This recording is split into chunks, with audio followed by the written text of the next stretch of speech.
For 22 out of 23 years, this man gamed on computers so terrible they made dial-up look dazzling, forcing him to master indie games while others got PTSD in COD lobbies. In college, he snagged back-to-back silvers in Super Smash Bros. Tournaments, showing he's a contender in any arena. Now, whenever he's not lifting the weight of the world as a strongman bodybuilder, he's crafting marketing magic for Stardust. Give it up for the incomparable Wills. Unconquerable coming from you is a hell of a compliment. I go first, so I get to congratulate Sam first on a phenomenal stream. So suck that, everybody else. For real though, mate, stoked to be on the panel. Love everything you're doing and excited for it today. Thanks, brother. Appreciate that. And I like almost forgot that we haven't had a show since then because we did it on Thursday. So it feels like a thousand years ago. That also might have been the sleep deprivation.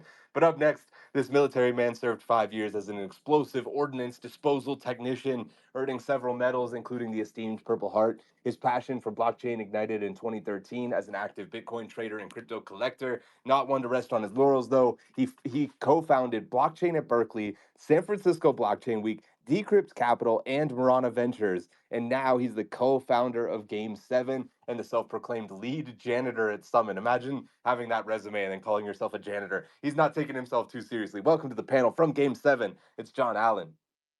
Thank you, sir. Appreciate it. Super hype intro. I think I need to have you join all my calls for the next couple of weeks and just kind of chat all those things off. Yeah, that was incredible. Thanks. Happy to be here. Yeah, I'm gonna launch a competitor to Cameo called Zoom Fairy, which is just me hopping into people's Zoom calls for the first 3 minutes, giving anybody introductions. We'll figure it out. We'll figure it out. I'll take some token allocation. Don't worry about it. Yeah. Whether it's Where do I send the? Up next, whether it's building sporting goods empires or assembling a tent on your grave, he's pulling 360s on the slopes and 360 no slopes in shrapnel, bouncing from Brussels to Brazil and back again. It's the sharpshooter of shrapnel, the undisputed king of controllers. The redemption arc continues with Dub. Oh, dude, just living my best life over here. I just got 10 more Paris coins. I can't wait to redeem them for 10 cents, boys. Let's go. Jesus Christ. Jesus Christ. Do I have to ban Dub from the panel? It's 8 minutes in. Yes. Up next, ladies and gentlemen, prepare yourselves for the arrival of a mastermind whose strategies are sharper than a shark in a poker game. This high-stakes strategist didn't just transform Macau, he turned it into the glittering gem that outshines the brightest lights of the Vegas Strip. But casinos is just the tip of the iceberg. From outmaneuvering the marketplace with Alibaba to leading the charge with Team Liquid, he's played every hand perfectly. And now, as if he hasn't already dominated enough realms, he's diving into his next daring adventure with my angry Yakuza girlfriend. Get ready to meet the maestro who marries style with substance, the connoisseur of commerce, the man who donated like 10 different times to my stream, the titan of taboo, the founder who cannot be bought. It's Mr. Senjen. Hey, Sam. My voice is a little shocked because I just did 3 hours of karaoke and screaming and yelling, but I just wanted to say that I love Dub. Well, thanks for making it. Get yourself a hot cup of tea, and maybe you'll still be able to chime in on some of the great subjects we have coming up. And of course, up next, crafting killer content that captures hearts, conquers algorithms. He's catapulted follower counts into the stratosphere for not one, not two, but 5 social media accounts in the past couple of years. He's transformed a mere mortal company into an Arctic Titan, a colossus in the cold, competitive tundra of Web3 gaming. Rewind to 2019 when this captain of clicks clinched the coveted crown of Search Engine Marketer of the Year by setting standards and showcasing the sheer power of SEO supremacy. He's the prince of page rankings, the master of memorable merchandise. Shout out to the Crocs, the archangel of Avalanche. From Avalanche, it's Coop. Shout out to the Crocs. Best part. Happy to be here. Thanks, guys. Shout out to the Crocs, brother. Excited to see what magical things you might be cooking up for the AVAX Summit in October in Buenos Aires. I'll see you guys there. And up next, keep your eyes keen as we kick off the introduction for a king of cutting-edge creativity. Hanging from the cliffs of commerce, this Kaiser of the keyboard has climbed the peak of digital dominance. With a knack for navigating the knotted complexities of the tech world, he's the key architect behind countless killer startups. But his most recent one is the #1 NFT trading card game in the world, called Parallel. You might have heard of it. When he's not building cutting edge products, he's weighing Sam down in co-op games and watching 4 hour long movies, which we'll be doing shortly after after Gamified, which I'm excited for. Welcome to the panel. It's the Prince of Parallel, the Sultan of Scaling, and the man who paid $5,000 to kids so that I would dye my eyebrows red. It's Koji. What's up, guys? I'm actually live from the climbing gym as we speak. Yeah, I don't know. You forgot Booth Babe or whatever else you were gonna add on there, but no, I'm happy to be here. If I'm a little out of breath, it's because I'm terrible at climbing still after all of these years. But yeah, thanks for having me, and looking forward to seeing some of these faces in Singapore in a few weeks. Dude, so many of these faces will be at Singapore, and that's a perfect opportunity for me to let you guys know. Next week, we will be on schedule, 4 p.m. Eastern, as usual. But the following week, we're going to be switching to Asia hours. We will be doing this at 9 p.m. Eastern, so 5 hours later, which is 9 a.m. in Singapore. And I'm really hoping that we can have the usual suspects. So many of you guys will be there with us. We're going to do a little bit of a meetup. I'm not sure quite where yet, but let's grab a coffee, have some breakfast, hang out together, and also have a fantastic show of Gamified. Again, next week, business as usual. The following week, we're going to switch it up a little bit. So my apologies. That'll be temporary. It won't affect us for a long time. But next, get ready to meet a man who's been through the fire, literally, and now he's here to set the Web3 world ablaze. He's taking the ultimate challenge, user acquisition in the wild west of Web3 at Uptick, a marketing agency with experience acquiring Web2 users looking to take Web3 by storm. So welcome to the panel. It's the flame taming, mech piloting, user acquiring extraordinaire, Jerry, the Golden God Singer. Hey, what's up, everybody? I have no cool life updates. I'm not at a climbing gym or anything, but I did go vegetarian as of yesterday, so I'm a little depressed. Wow. What a difficult 16 hours without meat that must have I could tell why Hey, you're dude, in shambles. you saw me with that charcuterie board. You know I've given up a thing I love. Man, this man lives in the cold cut aisle, so it's a long journey to get all the way to the vegetables. And whether he's leaping into the latest lively discussions or lighting up our stage, this lovable lizard is always leading the pack. At 2.4 pounds, he's the little lizard legend that's larger than life with his presence. It's my co-host Lambs. GM. Did you get through all the intros already? That seemed like you powered through those. And we're going fast today. Ready to get into it. Yeah, we're cruising. Unfortunately, Mr. Paul Bettner couldn't be here. Since we have a Zynga topic, oh, I wanted Paul today so bad. But unfortunately, he's got a lot going on as they're prepping for Singapore. I did usually, Lems is always the last introduction, but I do have one more that I want to do. I'm going to do it, and then I'll tell you guys why. Whether he's leading the charge on NFTs or simplifying the most complex concepts, he's the brainy brute who's always unstoppable in esports as he is in the boardroom. Maestro of Magic Eden, turning digital treasures into pure gold while always knocking down knowledge like it's a game of dominoes. He's the chief simplifying officer, the duke of digital deals, the maven of Magic Eden, the ruler of RuneScape, the knight of NFTs. It's our boy Knock. Knock, we are thinking of you, brother. He is currently down bad at the hospital with pneumonia, and he's having some complications. And I'm just I'm just gutted whenever I think about it. I received a text yesterday saying he was unfortunately getting worse, not better, and that there's some serious issues going on. So we love you, Knock. You add so much, not just to these shows, but also to the entire space as a whole. We're thinking of you, buddy. If you ever hear this, know that we love you, man, and wish you were here. Hope it's nothing serious, and that you're able to shake it off. But before we dive into the head first into the high octane pixel pounding pandemonium that is gamified, let's take a moment to acknowledge the real powerhouse making this all possible, Avalanche, the official blockchain of gamified. Avalanche is out here proving why it's the king of the hill with its brand new Avalanche 9000. They're making it easier, cheaper, and more feature packed than ever to deploy your very own layer 1 blockchain and clap the competition like a pro gamer with an aimbot. Imagine owning your own block space where your community validates your chain and your own token fuels the gas, keeping every bit of value right where it belongs.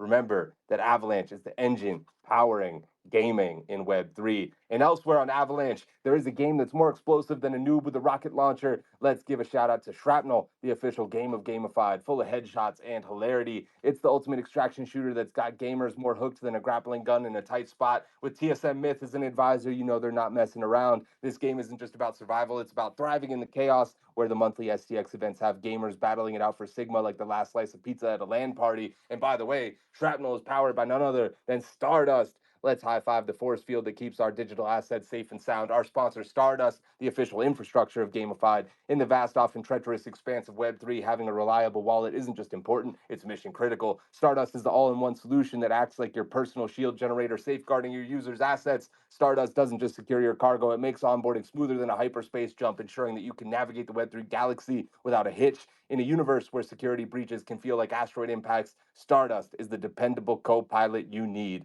Big shout out to all three of our amazing sponsors.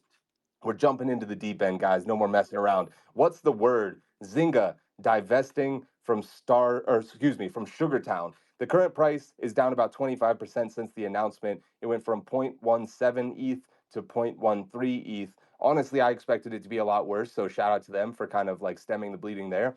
Sugartown was making some big waves with a countdown to the announcement that they were going to go independent and Zynga was leaving Web3. The announcement caused some confusion. We were in some group chats kind of as it was happening. And a lot of people were saying, no, no, no, this isn't the countdowns to another announcement that's going to be the announcement of like the good news that's coming with the bad news. And then slowly but surely, like everybody was like, oh, wait, no, that really was the announcement, which was kind of surprising to say the least. Usually you don't do a countdown to something that people are going to perceive as generally negative. They hosted a space yesterday that I wasn't able to catch live and was unrecorded. So I called Camel, who works on the team over there, for some clarification. We were talking a couple hours ago. So he claims that they have, quote, very healthy funding and runway. They would not give me an exact amount of funding or runway or an exact amount of months they think they can go or anything. But he did say they're not seeking investors, more than enough runway to deliver the next 3 products, and maybe a strategic partner would be accepted if it was like a great fit. They couldn't tell me where they got the funding to buy the intellectual properties and go independent from Zynga, because now they own. My understanding is that they own like all time heights or whatever it's called, and Geometry Dash is like another company. I don't know how it's all intertwined, but supposedly they own a bunch of this stuff now. They're not immediately looking to extract anything. He promised that there would be no additional NFTs or tokens in the immediate future. So it's not like, surprise, token in a week, TGE coming up, guys. In the next game, RNPC is going to be on base, and supposedly it's very close to being done. Um, and yeah, all existing IPs, everything that D20 was working on while under Zynga, they now own and can be released, whereas Zynga was, I guess, preventing them from releasing a bunch of stuff. So they're spinning this as very bullish. But I want to ask you guys, what's the word for Zynga divesting from Sugartown and maybe, the future of where we go from here? Lems has the hand up first.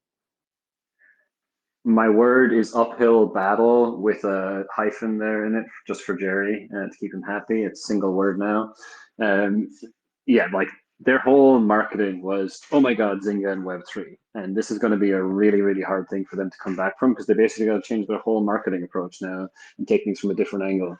I wish them all the best. I still, want to see people win in Web3, but I think they've set themselves up to a very difficult challenge because that was their whole narrative was, oh my God, Zynga's in Web3. They're taking Web3 seriously. And now they have to basically build out like, it's almost like ex Zynga team building in Web3, which is just a very different thing for them to build out from. They could still have, a possibility they could pull this out. I didn't listen to the space either, but I did read some of the summaries that people had, and there was a lot of, hey, like we've done lots of good stuff in Web 2, we're going to kill it here in Web 3. We've heard that story a few times before. There's varying levels of success. A lot of the Web 2 coming to Web 3 has kind of flopped. But I will say this does give them the freedom. I'm sure they were like held down by Zynga with certain things. Like, you mentioned the token there, Sam. Like, even though it's not coming soon, I doubt they would have been able to do it when they were under the Zynga umbrella. It does give them some freedom there now, but they still need a reason for people to actually want that token and to give a shit. So uphill battle is where I think they're at, but I wish them all the best. Yeah, great takes there. I want to hear from you guys in the comments as well. If you own Sugartown assets or you don't, curious what your perspective is. What would your word be and your explanation behind that word? Drop it in the comments. John Allen from Game 7, curious to get your perspective on this. Yeah, for sure. I mean, I think like what's the word? Probably like fucked. No, I'm just kidding. But like, seriously, like I think like in general, like I think I'm a complete opposite actually. Like I'm cautiously optimistic because I think to kind of like tack onto what Lem said. Like I think what's really interesting is like I've been in the space for a while, right, and seen so many like you mentioned, right, these like kind of like Web 2 to Web 3 that like in the traditional world, you have a lot of these folks that are kind of these like B tier players, right, or trying to like revamp themselves or like look for something that's going to kind of like spring them back to being like hyper relevant. And like the problem with that is that they're kind of half in, half out. They're really just like grasping at straws for like, oh, what are these things that can kind of like just like make us relevant again? And you know, you kind of like live by that, you die by that. That during a bull market, it's like, okay, cool, this is going to be something that's super hype. But then all of a sudden, the market goes down. It's not as hype. It's not as clear of a win, right? And it's like you dump these resources into it, and it's just really sad to me that time and time again we see these like, hey, wow, this huge brand is getting into Web3, but then they get cold feet, and then oftentimes, and this is the reason why I'm actually glad that they're spinning out, is oftentimes it just like dies on the shelf. And you just like slowly, like, it reaches kind of like heat death of the universe, right? And you just never hear from it again. So the fact that there's like a passionate team that's like, hey, like we want to acquire this IP, we're excited about it, we want to bring this to fruition. Like for me, that's extremely exciting. I do think the lens point that's like overcoming that, like you're saying that like, hey, we are a project by Zynga, and then trying to like gain independence. That's something they're gonna have to overcome. But for me, it's like I think the flexibility, the fact that the team's like wants to build, right? The fact that the team's like really excited about it and really wants to take the mantle and has enough funding to see it through. I think this is all very positive things. So it's like cautiously optimistic because it is going to be a bit of an uphill battle. But like time and time again, we see these Web2 companies getting cold feet, and it's just like for me, it's almost inevitable, right? Like that they just track the market, that they're not full believers. So having a team that is full believers that wants to see it through, I'm like, let's fucking go. Like I'm excited about it. Damn, great stuff from John. I think you hit the nail on the head with sort of the redemption arc that's happening here, which is Camel said to me whenever I was on the phone with him, he was like, "Bro, we're not stupid. Like if this didn't have a chance to work out, we would not be committing ourselves this aggressively to it. Like we're spending our own money, our own time, our own everything to make this work because we really believe in it." And whenever he framed it like that, I genuinely was like, "Damn, yeah, it's a good point." Camel's been around in the space for a very long time. He's seen a lot of things come and go, so if he's willing to put himself, in that situation of sort of awkwardness and figure it out, fucking do it, brother. I would love to see the redemption arc. Hopefully, Auras go to 1 ETH and he gets to celebrate that, man. Let's go to Dub next, who had the hand up. Yeah, like my word is like I guess it makes sense is like really where I'm at. Like I'm really glad to for all of John's points and Camel leading it and those guys like grabbing this and not letting it die. Like that's just like the best thing that could absolutely happen because it seems like Zynga, like if I'm going to put on my evil mega conglomerate hat here and make decisions, like Zynga was going to kill this thing no matter what, because going into the GTA year, like all the points that Tony made on Simplified are just still in my head. Like they have a big GTA launch coming up. They already have this freaking rumor started by Matt DeFies down there around GTA being blockchain relevant. So they don't want like anything blockchain at all in their ecosystem, and especially if it's not performing well. And to be frank, the market has sucked over the past year, so it hasn't had the chance to perform well. So I'm it's like the best result that could have happened from this like car crash happening, and I'm just glad that there's a team there taking it. And yeah, good on Camel and good on those guys for going for it. Let's go to the karaoke king, Mr. Sinjin, staying up till 5 in the morning to hang with us. Sinjin, take it away. What's the word? Can I give 2 words? Good luck.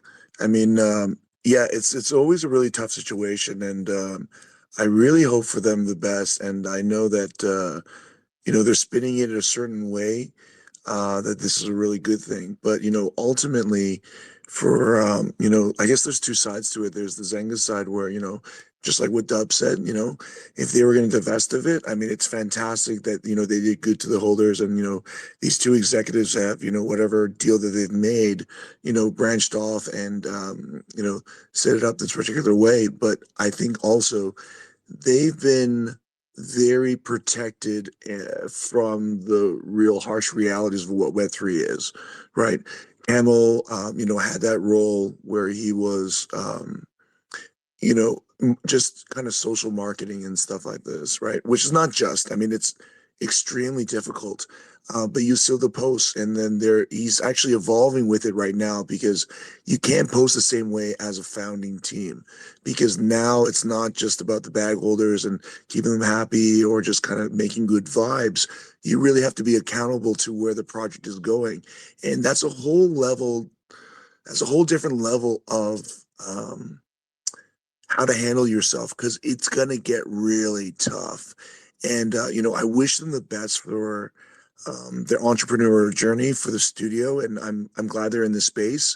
But there's gonna be a real hard reality check coming, because at the end of the day, like from the Sugartown side, is like, what is ultimately a lot of games? What was their goal? To be acquired by a massive Web 2 studio in a few years, to be their Web 3 piece. And now that's like kind of, they're starting where, I guess in some ways with some momentum, but it's going to be hard to get it back.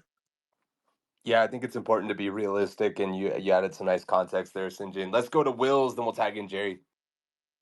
My word is going to be broke. Not for the team, but for Zynga. Just because as all of the points that people are making in terms of oh, the market hasn't been performing well, and exactly as Sinjin said, we're waiting for that most games are coming out trying to get acquired and be the Web3 sort of vanguard for all of these large sort of Web2 publishers. But and this kind of ties into my experience at Gamescom, I think the cracks in these mobile Web2 publishers are starting to show. Obviously Zynga is a larger part of Take-Two, but CPIs are getting more expensive. Acquisition on mobile is getting more expensive, and frankly, free to play has been the model for almost 15 years now. And there, 2 days ago, I'm pretty sure, the Zynga earnings report was put out, and it wasn't up to snuff. People aren't happy, because apparently you can't just make the same game over and over and over again. And there are multi-billion-dollar publishers like Zynga, like Scopely, and they are putting out the same game over and over and over again. And all of a sudden, they're out of money. So I think the first thing to go is the advantageous, trailblazing new project like Web3. So I think Sugartown is a great project. I'm excited to see what they do, and I think they've landed in a really great situation, all things considered. But for me, it's actually quite exciting to see the Titans start to tremble a little bit and start shake, because that's when I think it's going to get really exciting for us. Damn. Sir, FIFA would like a word about releasing a new game every year that's exactly the same with like 3 features changed. And Madden and Call of Duty and World of Warcraft, and must I go on? But point taken. Nico with a fantastic comment as well in the comments. He says, I feel like it's mostly good news for the project. A large Web2 organization diving into Web3 is likely to face friction. It's often better for projects, even those led by Web2 boomers, to distance themselves from established Web2 orgs. It allows them to be as innovative and adaptable as the Web3 space demands, at least for now. Nico, of course, from Rumble, Arcades, and Trevo Games. Appreciate you, Nico. Always one of my favorite commenters out there. I'm sending it over to Jerry next. Jerry, what's the word, brother? Reality check, I think, is the right word. And I think they're going to get hit with a very hard one here soon for D20. And that's not to say that I'm rooting for them to not do well. But, I listened to this space that they did, and it all seemed very political to me. And it seemed like there were some questions that they maybe didn't have great answers to. And, I think like situations like having a conversation with a really prominent KOL in the space. Sam, you're the prominent KOL. This is a compliment to you. Not telling them certain pieces of information, like I think people want to hear like who backed you, who backed this move, who helped you do the acquisition of the IP, how much money is there to it. Because I think what you're gonna see is people who've come from the games industry are looking at this as just like a Zynga, reducing risk on something that's not working. I said this on Simplified the other day. It was a recycled IP anyway, right? Zynga didn't have a ton of skin in the game here anyway, and they still just decided like we want to cut these people's salaries, we want to cut the marketing budget that we give them, which was probably very minimal. it's a lot. It's they made a lot of gifts, and they do really good with the social stuff. And this is not a knock on Camel. I think Camel has done a lot with very little. Um, but from going from Zynga to now a new scrappy startup is really fucking hard, man. It's really hard to move backwards like that. And I didn't look into like the backgrounds of like Tommy and Matt, but if you have come through Zynga and you've come through big gaming, going to a startup is going to slap you right across the fucking face if you're not ready for what the challenge that's going to be. I don't know if these guys have ever hired. I don't know if they've done marketing with little money to spend and having to time that stuff, right? When you're in a big company like Zynga, people just throw money around all over the place, and you kind of get accustomed to that. And now going to this brand new company and having to hire devs, not having an HR department to help you with hiring people, having to put, like they were talking about not even having Slack in place on the space that they did, and like things like that. Just to me, it makes it seem like it was a very hasty move, and that gives me a lot of pause. Right? I would love nothing more than Sugartown taking off and being this total fuck you to Zynga, because I think like as the guy who defends publishers a lot on this space, I think we all can agree that Zynga kind of sucks. But they're beneficial for a lot of ways and a lot of things. And I hope that we get the fuck you to Zynga that we're all hoping for. And I do think that like I really think highly of Camel and A. Cole. I still don't know how to say her name. And Tommy seems like a really good dude. And so I hope that they do it. I do think there is going to be some very, very hard lessons, right? I think they even said on the space, like, hey guys, we're not idiots. We've done this before. And yeah, you've done it with Zynga backing you. But, doing it on your own for the first time is going to be difficult. Hopefully they can all figure it out. Yeah, my main concern was always that just such a massive amount of their marketing campaign was that it was Zynga. Like that was pretty much all I ever heard. Can I one up that, Sam, and say that it wasn't a massive part, it was everything. And so, they lost that, and that was literally their whole marketing run was this is Zynga's in Web3.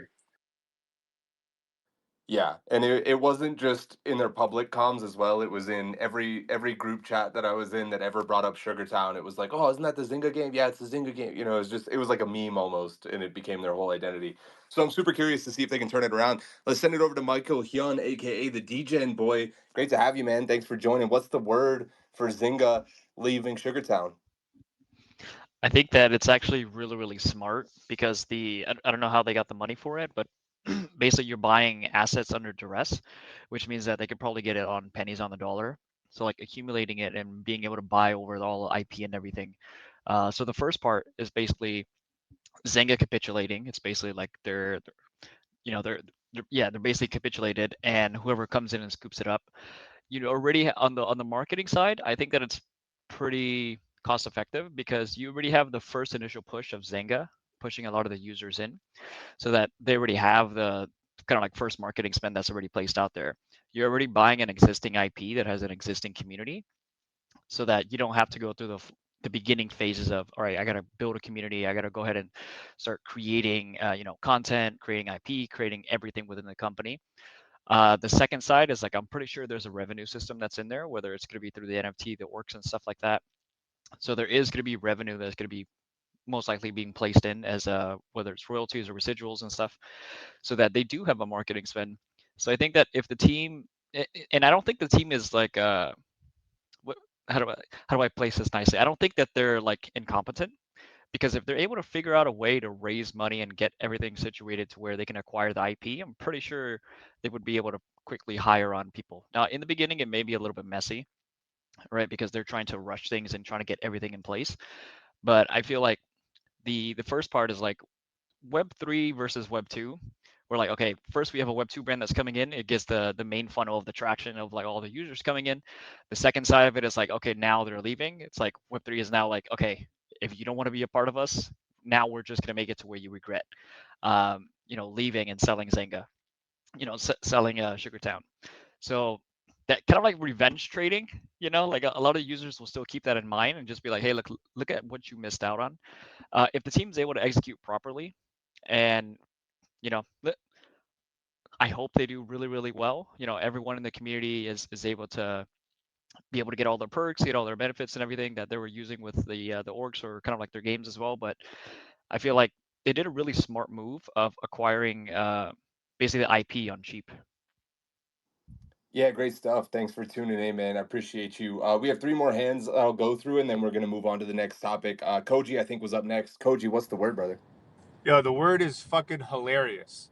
And it's funny What? because no, it's funny because the people crying the loudest that like their entire marketing was Zynga, blah blah blah, were the fucking people who bought it sight unseen because it was Zynga.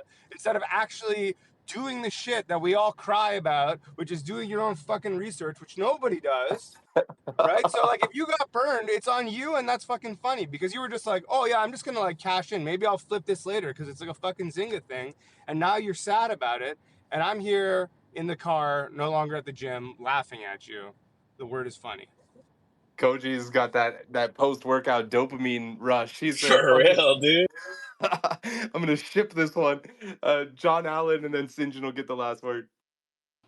Love it. Yeah. I mean, I just for me, I just wanted to kind of like circle back to kind of one of the previous comments about like kind of like that kind of like slap in the face, right? Of like going from Zynga to a startup mentality, because I think it's just like, from a Web3 perspective, it's interesting. I think it's like the culture difference isn't only going from Zynga with a lot of funding and a huge brand, right, and going from a startup, but really I think it's going from like more of that Web 2 culture to Web 3 culture. I think that's going to be one of the biggest wake up calls, because I think like having a big brand behind you shields you from a lot of that.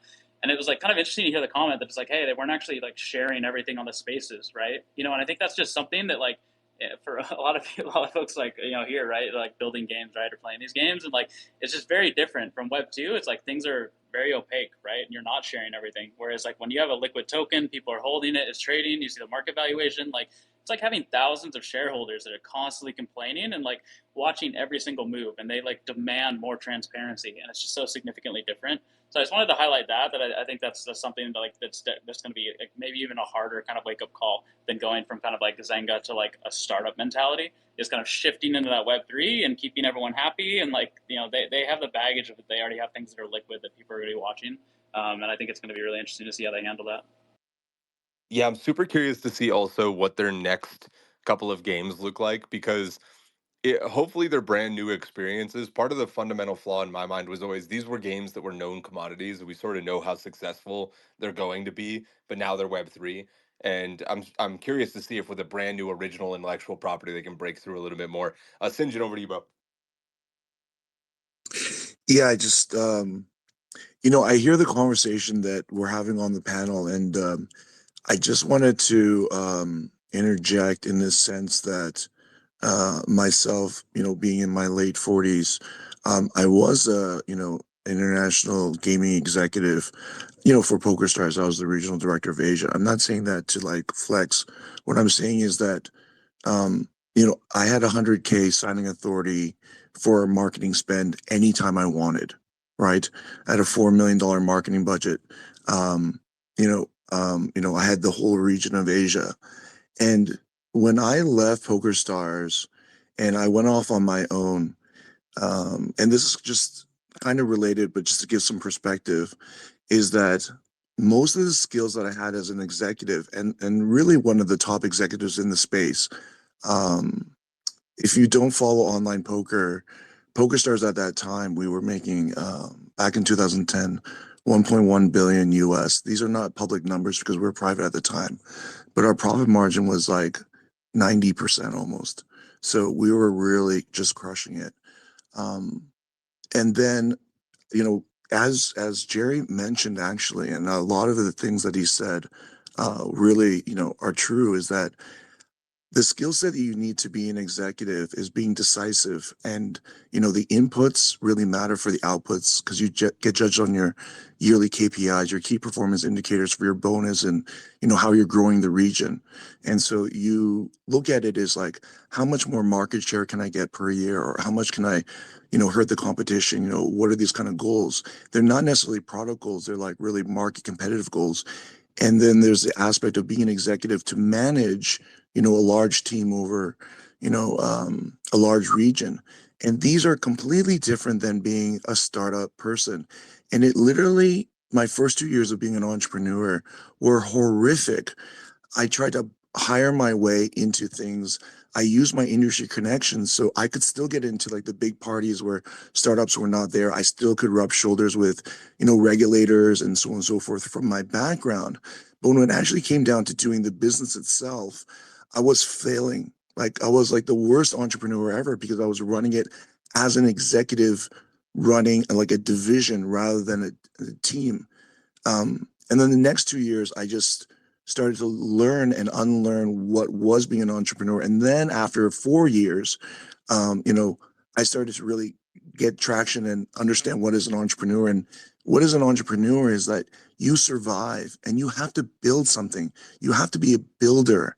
And then, developing those skills, and doing everything like payroll, booking my own tickets. Like as an executive at that level, making $500,000 a year, I don't book my tickets. I call somebody. I have an assistant who even fucking answers my cell phone, right? I mean, I was a casino executive in Macau, where Macau was like just burning up. And I'll say that I got my fucking ass handed to me, right? And if you ask anyone in the iGaming space, like, is St. John a bad motherfucker when he was in his space? Absolutely, I was. But I was a fucking pissant as an entrepreneur. Now, that's not true for everybody, right? Yeah, that's not true for everybody. I mean, there are exceptions. But if you remember, right before the pandemic, there was that video streaming service that was going to come out, and they had raised like $500 million or something like outrageous, right?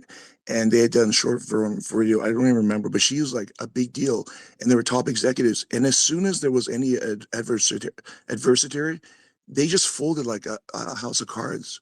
So I just want to give perspective, because I think the conversation that's happened right here, I would have a very different conversation about it if I was with my peers who are in my late 40s or whatever like that, or early 50s, on the entrepreneurial side of how difficult it is. Because even when they first came out and we looked at their games, that's not really IP that you want to acquire, because those types of games right now, there's a market for acquiring failed studio games, and they're not much in some cases, because some of them are indie games that you could acquire for like 25K, 50K, 100K, really good ones, even 200K. So it's not like these properties that you guys may be thinking of are really that robusto. And at the end of the day, being an entrepreneur is that your product got to be robusto first, because if you can't handle the market, you're just fucking sunk.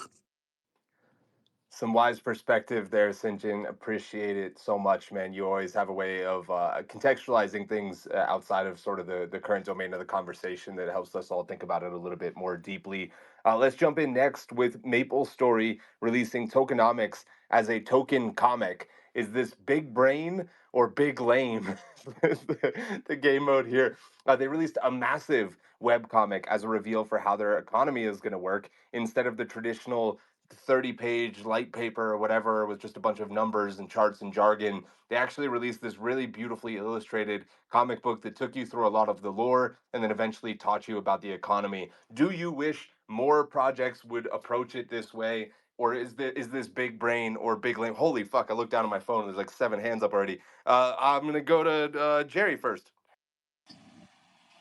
Okay, Coop and Parker and AVAX people, I love you guys. It's kind of in between though, right? And Shrapnel, I love you too, Dub, as an AVAX person.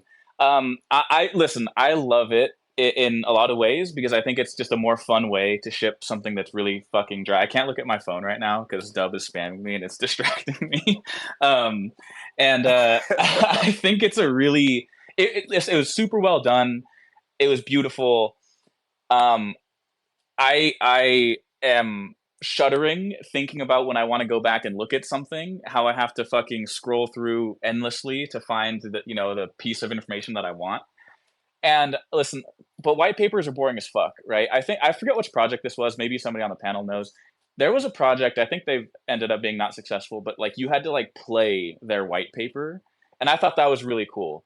But I think I've always been like, oh, people should make their white papers more fun, and then somebody did it, and it's these guys, and I was like, this is kind of annoying, just scrolling through and just getting like bits of information, and God like, damn it, Jerry. and getting like, I never read the word like thwack so many times, and I was like, just give me the fucking token information, So here's a solution for everybody. This is cool. MapleStory, you guys did great. AVAX, you're awesome. Just do both, though. Have the GitHub and do something more fun for everybody.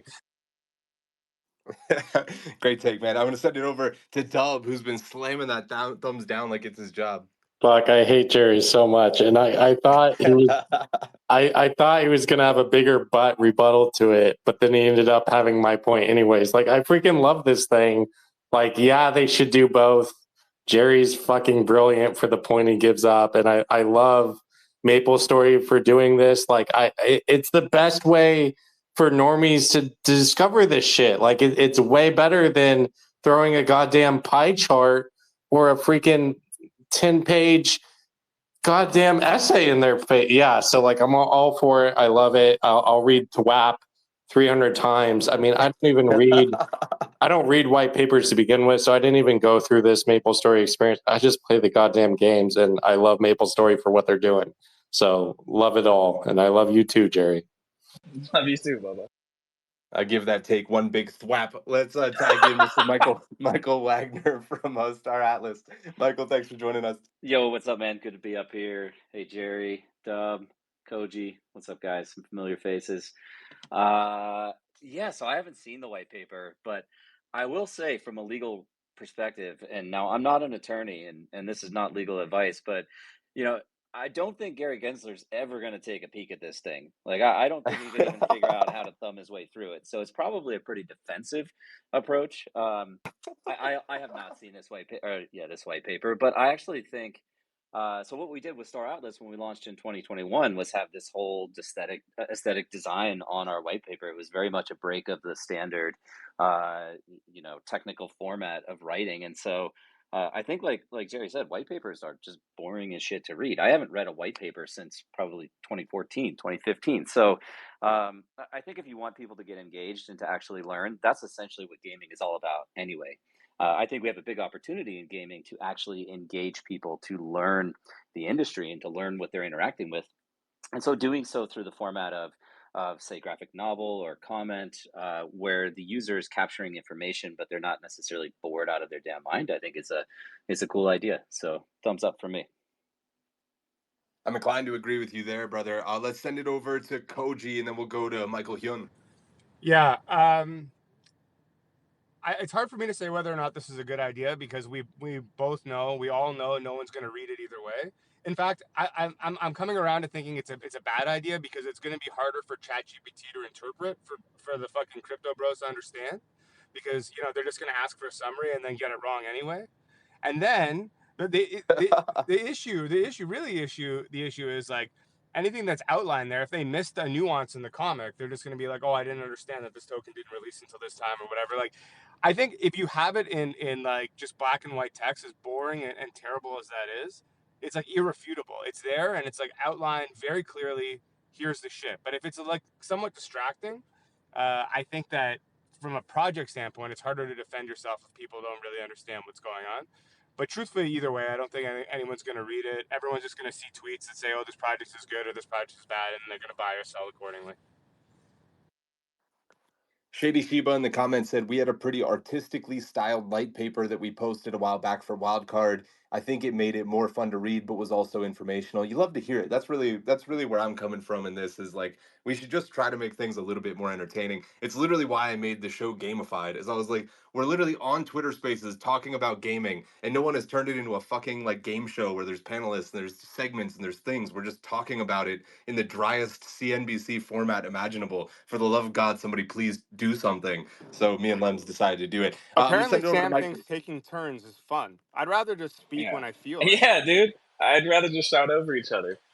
It's so Can much you more tell me fun for about people it? that are listening to it. For the love of God, Michael Young, over to you. Then I'm gonna tag in Coop because I think you might want to add some context here. I've been playing MapleStory for 20 years, and I don't know if they want to hear this, but I used to be one of their biggest hackers in their game, so I kind of ruined some of their economy. Um, I think the white paper, getting it very creative is like very on brand with what they usually do for their gamers, and it's a really fun way in terms of like bringing in old gamers from the past to kind of say, hey, look, we're continuing on with you. Like I remember playing this when I was like, I think I was like 12, 13 or so, and just coming home from school and everything afterwards, just to make sure I get on with friends and everything. And then afterwards, I led a dark guild that had like 300 plus hackers. But anyways, for MapleStory, like I'm really interested in terms of like how they're gonna actually enter into Web3, because the reason why is like their game was it still is very very popular. The thing is that it, there's a lot of from a gamer's perspective, there's a lot of ways to like exploit that they really really took forever to fix, and I was able to exploit majority of the basically majority of the fixes most of the time. So I feel like for them, it is a very creative way if they're able to onboard correctly. I am a little bit mad because they went from Polygon over to Avalanche because I used to do marketing for Polygon, but Avalanche, thank you guys so much for pushing them forward and making sure that they have a home in crypto because I am waiting for them to come out. Literally, I've been like waiting for them for the past like 2 years, right when they first mentioned it in Korea, like a year and a half or 2 years ago. Yeah, glad somebody is doing it. Big shout out. Let's send it over to Coop, and also I'm gonna pin up the white paper, the tokenomics, whatever we want to call it, for everybody to read if they want to. Lucky in the comments is asking for it. Coop, over to you, man.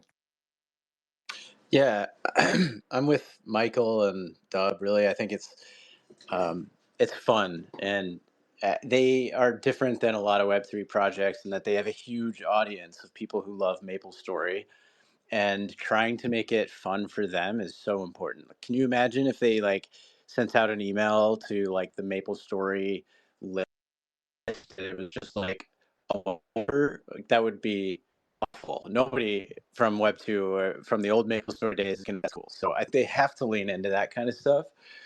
But then I personally, I read Hunter Solaire's tweet and I was like, yep, I got it.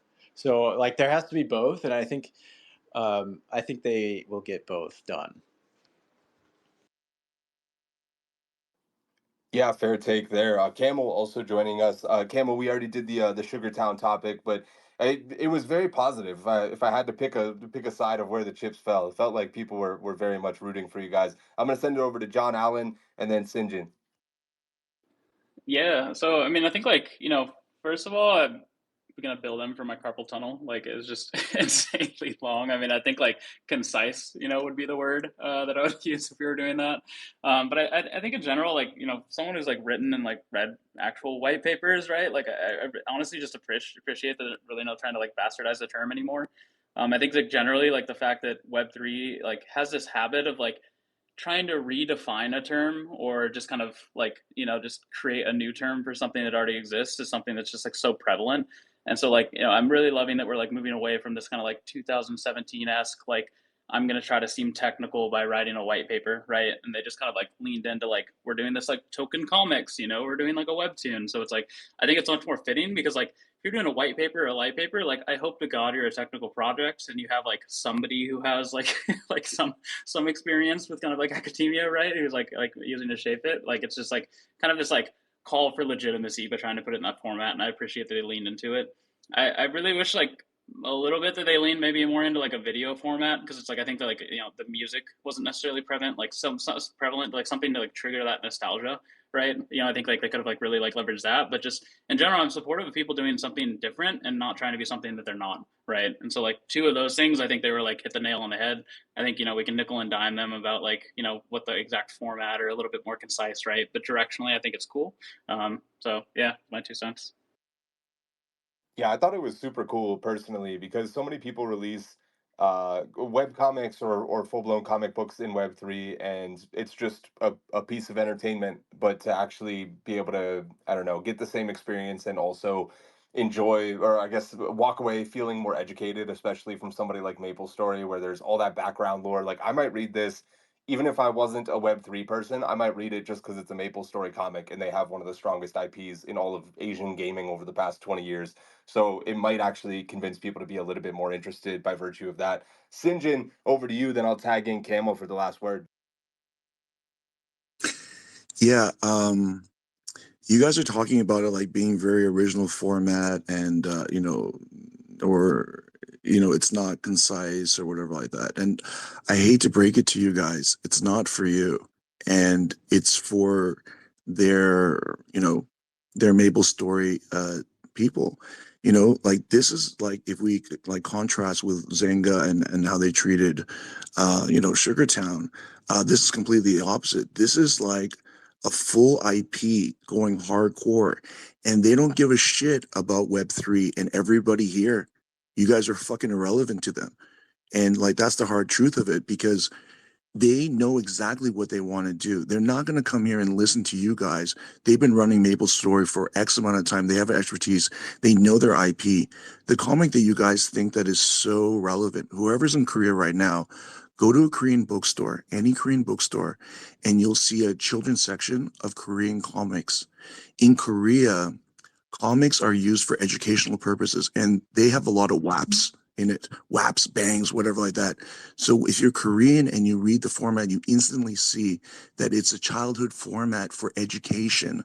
So you automatically understand that it's for onboarding of their existing users or new users in a long way. And these comic books, they're literally graphic novel books. They're like 40, 50, 60 pages. So if you saw this not online, but like in print, right, you wouldn't think this was anything different. You would think that this is super nostalgic. But because you guys don't have cultural context in it, you're like, okay, this is really cool and different, or this is really shitty and different, because you're comparing it to what is Web3's like white paper or crypto's white paper. And they don't need to know that because they have their IP. So they're starting from a position where they don't need to grind it from the bottom. They can grind it from the top. If I'm going to say something is that as a startup, you need to survive. Who gives a shit about your opinion about the market or whatever like that? You're a fucking nobody. But when you're a multinational or you're the market leader, you move the market. The market listens to you. Sony does something, Samsung does something, MapleStory does something. In their genre, everyone reacts to them, and that's how they're acting like. And because they mobilize the whole resources behind it, right? They're moving forward. I mean, if MapleStory people, like executives, were listening to what you guys are saying, they wouldn't understand what you're saying because they're like, this wasn't for you. Isn't that obvious?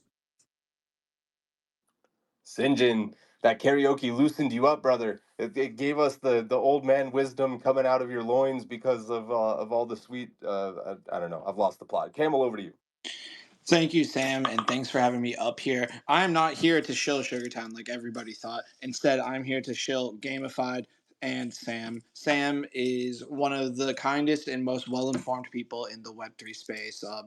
He literally messaged me earlier today. He wanted more information on the acquisition, asked me some very punchful questions, and so he could talk about it here on this space. Like, I genuinely don't know any other host in this industry that would literally just take 20 minutes to talk about a topic before they go on spaces and give their input. So from the bottom of my heart, thank you, Sam. If you're a Web3 Games project, you should sponsor Sam Spaces, sponsor Sam for content. Give Sam all of your money because he deserves it. Well, I didn't see that coming, but thank you, Camel. I appreciate you, bro. That was really nice of you, and also thanks for giving me your time, right? Because a lot of the reason I think people don't reach out is because a lot of times they're met with hostility, and that's unfortunate. The next topic might get a little bit contentious. I would love to talk to somebody that's deep in Illuvium, but we'll get to that in a second. All right, folks, it's halftime here on Gamified. If you know what that means, it's time to give a massive shout out to the true MVP behind the scenes, Avalanche, the official blockchain of Gamified. While others are banging their heads against the wall trying to make blockchains work, Avalanche has cracked the code with AVAX 9000, making deploying your own Jesus Christ, making deploying your own layer one smoother than ever. Oh my God, I'm in shambles. Camel complimenting me just fucking threw me into another dimension. But why stop at any blockchain when you can have your very own? With Avalanche, you're not just playing somebody else's game. You're setting the rules. It's not just a pipe dream. This is the reality that giants like Shrapnel, Gunzilla, and MapleStory Universe are already living. They're creating custom tailored gaming experiences on their very own Avalanche L1s, free from the usual developer headaches.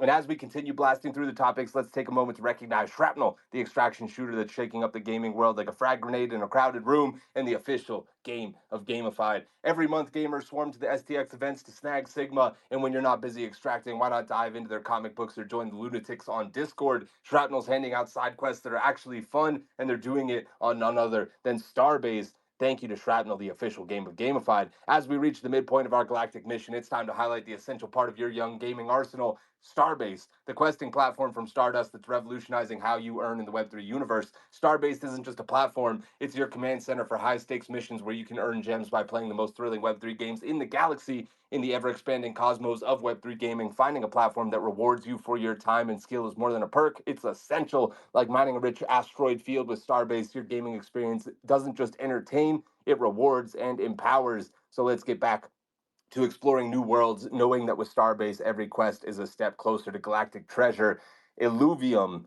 It is time for us to talk Illuvium. Speaking of Camel saying I'm well informed, I've been trying to reach out to a bunch of people on the Illuvium staff to get a little bit more insight here. I wrote an entire thread, and I don't even know if I'm going to be able to release it because it just feels a little bit touch and go. And I'm going to try my best to kind of summarize sort of what's in that thread and stuff that we know of, but also while recognizing that there's a good chance that a lot of this is conjecture and that much of this may or may not be true. What we do know for sure is Juwan put a video out highlighting the deficiencies in the game, or at least as he saw them, which attracted multiple supposed former developers. They did not post proof that they were developers, but they commented with some very bold statements. Um, I'll get to those in just a second. Also, to summarize, Grant Warwick has left the company, one of the Warwick brothers, and is now launching a meme coin called Dogecoin, which is basically a combination of Doge and Goblin Town. Kane Warwick unstaked $4 million worth of ILV tokens recently to, quote, help a friend out of a jam, unquote, and then sent $100,000 to the former treasurer of Synthetics, which is a whole nother thing that I'm not going to get into here. Does this inferno mark the beginning of the end of their story, or can they salvage it and rise like a phoenix from the ashes? One YouTube commenter on Jawan's video said $60 million is an obscene amount of money. That's 1,563 Hollow Knights. That's 1,173 Undertales, or 192 Shovel Knights. I can go on. There have been multiple comments, including one that said the three Warwick brothers have a massively inflated ego. Kieran in our meetings often talked about the inevitable Netflix documentary that would be produced about Illuvium. Aaron really thinks they've written the next Star Wars, but like better. They really see themselves as geniuses, busy inventing the future of the games. I don't necessarily think that's damning per se. I mean, a lot of people on the cutting edge of everything see themselves as geniuses.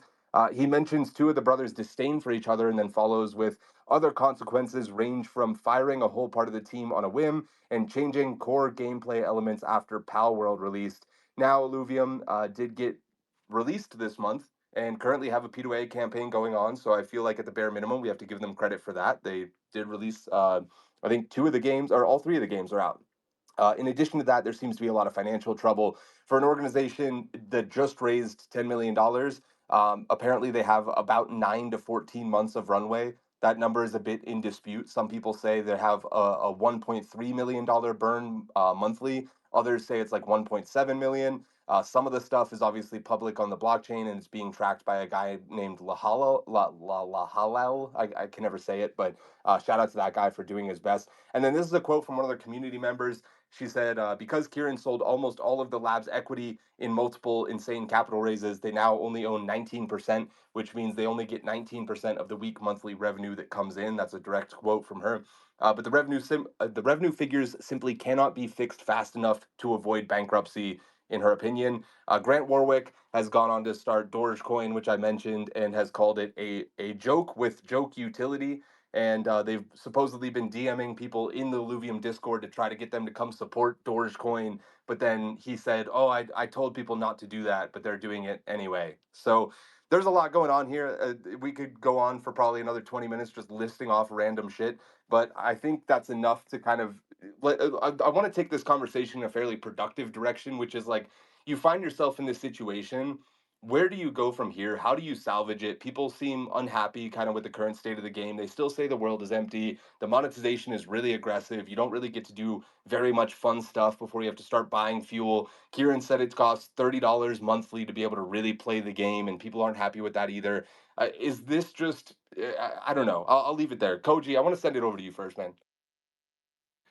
Well, I want to start by addressing some of this stuff because I think that um, I don't know the game very well, and I don't know the founder, so I can't really speak to any of this stuff. But what I want to say is that money does not make good games. There's some studios that could have $1 billion and still come out with trash. So it's not just about the money. But I'll also say that in their defense, some of the examples that they're giving are a bit disingenuous. They're like, "Oh, it's this many Shovel Knights, it's this many Hollow Knights, it's this many Minecrafts, whatever." Like, yeah, okay, you can pick out as many successful games as you want with low budgets and be like, it's 4 times this or whatever. Like, those are the games that actually broke through that are amazing. Like, come to Gamescom next year and look at all the indie games littering the floor and see how many of the names you know and what they cost to make and how much money they've made. I don't think that that's a fair comparison because I think that also what we're trying to do there's almost like a cutting edge tax, if you will. Like, if you're building in Web3 and you're trying to do something super grandiose, it's going to be more expensive, it's going to be tough, and you're going to have to be able to afford failure. Like, that's just the way that it goes. And so I think that having money to be able to turn down the wrong path and turn around and go down the right path is important. Now, how they go about altering the game if they feel the game needs altering, I can't. That's a question that I can't really answer. I mean, I am a game designer, but a little bit outside my wheelhouse. I think that these sorts of games, $30 a month used to be the sort of standard for I don't know, let's say like a WoW or choose your Ultima Online, whatever it was. But we're kind of past that now. I think that if that's what you're trying to get from users, you kind of have to trick them out, trick them into it. As terrible as that sounds, as opposed to being like you need fuel to do things. It's a little bit too on the nose for a lot of people, and I think that'll turn a lot of people off. But if there's another way to more craftily extract value from players, that's probably where I would start. I think that's a fantastic way to put it. I'm just going to harp on that in particular. Space Nation does the same thing where you get to a certain point of progression and then they start charging you for all the resources that you need. And I just find it to be one of the most unpleasant ways to be pinched, is the term that Paul Bettner uses. You just get pinched, and every time it pops up, you're like, ah, fuck, they want another $5 from me or whatever. And it just creates this kind of unpleasant relationship between you and the developer where you feel like they're extracting from you over and over and over again, instead of just giving you an opportunity to buy like a battle pass, which might be something that you enjoy and you feel like you're getting a lot of value from. Not always, but hopefully, if you like the stuff that's included in it, and part of it can be the fuel, instead of just being like, nope, you want to play, you gotta put your token in the toll booth, or like you gotta put another quarter in the arcade machine. It's like I'm on my own computer, the game I installed. Like, I don't know, it just feels bad. Sinjin, over to you, man. I want to say that Illuvium is the biggest success story of Web3. Absolutely. Because they were the ones who came in very first on the hype cycle, and they kept it going. They were the ones who did every innovative fundraising technique and managed to do it first, and they did it. And they were the ones who, in the end, are still around here with this fucking totally shitty fucking game. and people are still fucking in it because they got their fucking bags on it. And this is what success looks like for a successful Web3 game that's totally based on speculation. Warwick's number one word is imagine. Imagine this, imagine that, imagine like if we did this, we did that. And this is, we don't need to imagine. Look, here it is. It's a fucking piling piece of shit, you know, and it's a massive piece of shit, and it's a great looking piece of shit. It's a shiny piece of shit. It's a wonderful looking piece of shit. Yeah, but you know what? If this is what success for Web3 is, fuck, Illuvium can fucking have it, man. You know, at the end of the day, you know, like, how are we supposed to fix this? You can't fix it because it was never meant to be a fix.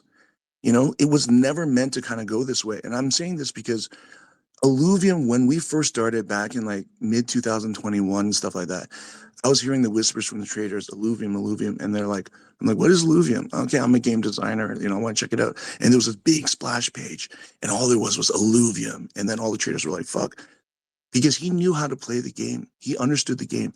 These guys are master sales guys. Ah, fuck. I love these guys. If I had a company where I need sales guys, I'd hire the Warwick brothers in a heartbeat. They're fucking awesome. But it's not to knock people who have never built a game before. Because at the end of the day, when you build a game, it's all about passion. It's about love. It's about commitment. It's about something you really want to see. You know, game developers, if you really look at how much they get paid, they get actually paid like really badly because they pay for the crunch. I mean, they do it on their own. They stay over. Like their boss doesn't say like, hey, you need to finish this. It's because they're obsessed with the game, right? But they're not obsessed with the money, right? And I'm not going to say that like financializing a game or putting an economy is a bad thing. It ain't a bad thing. But like, this is not what we need to be talking about in terms of like, hey, you know, where are they at, or what are they? Are not part of this. If we're building something that's sustainable and whatever like that, they're part of an era that, you know, they've managed to get to this point. And where did the money go? Holy shit, man. I look at it as a game developer and I look at the graphics and stuff like this. You know, to make that happen, it's expensive as shit. But at the very first time when we were researching it, I was talking to other game developers, game designers who are really highly regarded in the industry. I'm not going to say who they are because these are private conversations. And we talked about it and we said, it's not even like one game, actually, three different games. It's like one game broken up into three pieces. And this is something we said like about 2 years ago. And in the end, you know, like you look at game design, you guys may look at it, not you guys, I don't mean to like patronize more than I have been doing it because you guys are peons, but you know, like if you look at, sorry, the reason why you guys have to put up your hands is because Sam is protecting you against me. So, you know, just remember that. All right. You know, when you look at it, when you make a game and you see the game, that game was designed 5 years ago. It's only the outcome of the game that's being built is from that design. So if you look at the game design, you look at the core loops and you look at whatever, right? If they're fucked from the beginning, no amount of good graphics and beautiful like gameplay and stuff like this is going to fix the core game loops because they're designed wrong. And that's what we have here. Yeah, that point about you're really playing a game that was designed a long time ago, it has been prevalent more than ever with Concord, which if we have time, we'll talk about. But that game has been developed basically since Overwatch came out later than Overwatch 2 and just completely missed the mark by 1,000%. Mr. Michael Wagner from Star Atlas, keen to get your take on this one, man. How would you fix Illuvium? Sort of what do you think is going wrong over there? Well, before I start with that, I want to know, is that Kanan behind the Stardust account? It's Wills, I believe. Wills. Okay, never mind. I'll save that joke then. Um, so this is kind of a tough one for me to respond to, primarily because just to preface any comments I make here, Illuvium, or more specifically, Kieran and I have a little bit of a background. Kind of defending my own position here was entirely instigated by him, and a number of criticisms that he was making about Star Atlas. However, I do want to emphasize that the comments I'm making here are from me directly and not necessarily from Star Atlas as a team or Automata as a company. But um, I think, let's see, Koji made a few good points first. I do want to start on kind of the plus side. So, you know, $60 million spent for where the game is at right now. Is that a fair amount of capital for the product that has been delivered. The reality is when you're targeting AAA, what my co-founder, chief product officer, often talks about is that 90% of the work goes into 10% of the polish. So you might get a strong foundation, a lot of the gameplay mechanics, a lot of the character environment vehicle art in there, but it's like you're spending still 9/10 of your time to make it actually look triple A. And so what I'm implying is that spending 60 million might sound like a lot for the product that was delivered, because in fairness, I think it looks like trash, but um, if they spend another 100 million, do they get 10 times the outcome from that? Right. So like you could actually spend less money and get a significantly superior product if you also have the time element factored into that equation. And so obviously what they're doing right now is rushing to get a product to market. Here's the other thing I'll say that is possibly a positive, and it's with respect to this idea of crowdfunding in Web3, which is by and large, well, I don't want to say by and large. A lot of teams got financing, they got investment, and they had a war chest to work from and start developing out their concept. Projects like Star Atlas, projects like Illuvium, and there are a number of others out there, are going the full crowdfunding route. We started with a $250,000 check for a token sale, and on that, we built a team of 235 people, and we have since generated $220 million in revenue, and we've been able to do a lot with it. Nevertheless, you're fighting every single day for the next dollar, because it's not unreasonable to expect a AAA open world concept to cost you in the neighborhood of $300 to $400 million and 10 years of development time. Like, not unreasonable at all. So again, going back to the first point, if you're spending 60 million, or if you spent 60 but you're expecting to spend 300, well, you're only 1/5 of the budget. Of course you're not going to have a complete product that looks like everybody is expecting, and it is a beta product. But further, you're also struggling every single day. So Sinjin was talking about they've been really good about sales. Well, in order to survive, you do have to be really good at sales and also selling a vision, because you need that next dollar to come in so you can keep paying the team, so you can keep building towards the ultimate end goal. So those are kind of the positive things that I will say. On a personal matter, on a personal matter, I took great offense, dude, to Kieran effectively calling myself and calling Star Atlas a giant scam. And I can kind of outline a few of the areas here where he was directly projecting his own insecurities on Star Atlas. And I don't recall specifically like when it was that uh, uh, Illuvium started promoting heavily. I think they might have been the end of 2020. I didn't really see them until 2021. We were essentially on the same trajectory. Star Atlas came out from inception with a very big, very ambitious, almost zero probability to succeed vision. Now we've been delivering on that. We are still here. We are still surviving. In fact, we're thriving right now. A lot of what we talked about in our white paper and what we described as our vision that we wanted to accomplish was never included in the original concepts of Illuvium. In fact, I watched a video of Grant Warwick getting interviewed, and he was like, yeah, when Kieran first talked to me about this, it was essentially an Illuvium clone and get rich quick scheme. Now, I don't know what kind of ridiculous response that is, but to essentially document on the record that you were really just looking at a get rich quick scam, copying and cloning some other product, I don't think that's a good way to surface yourself and reveal your intentions to the market. However, I do genuinely believe it was very revealing about what their long term, or at least initial intentions were. I think what happened is they probably were a victim of their own success at the start, being able to present this and attract capital, and then all of a sudden they said, shit, I think we actually have to build something here. Let's figure out what that thing is. And it started with an auto battler concept. Let's be clear. It was never going to be the full open world. It was never the mining and land management system. That all came after the fact. And I do believe that it was heavily inspired by a lot of the work that we were doing at Star Atlas in outlining the way that we were going to execute on our product delivery, which was starting with a browser-based product that was kind of more passive gameplay, more automated, rolling into AAA game development, leveraging the success of the browser product to attract users, to give people utility for their assets, to activate the economy and get them earning, and then leverage that to continue to grow and build on our AAA vision, because we knew there was no way we were going to do it from the start without just raising a ridiculous amount of money and also giving away our entire company. I will go on record. We have never raised outside capital for Automata. We are 100% privately held by the co-founders and employees. So Kieran's criticism was that we overpromised on what we could do. It was a ridiculous level of ambitious vision. Okay, well, first of all, not only did they retroactively come back and say, we want to do all of these things and we want to be the first interoperable blockchain game, composability. Second of all, they had zero on-chain program development, nor did they actually, in addition to that, they also had exploits in those few systems that they leveraged from externally and tried to deploy.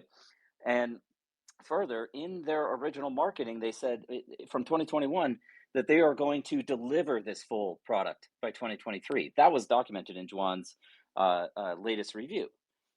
He accused us of doing the same thing. We have documented evidence from inception, from interviews with me, from our Discord, where we've always said this is a minimum 5 to 7 year development effort. So ultimately, what I see, and Kieran and I had this whole debate, which ultimately was an inquisition of him criticizing us and accusing us of not being able to achieve what we've outlined.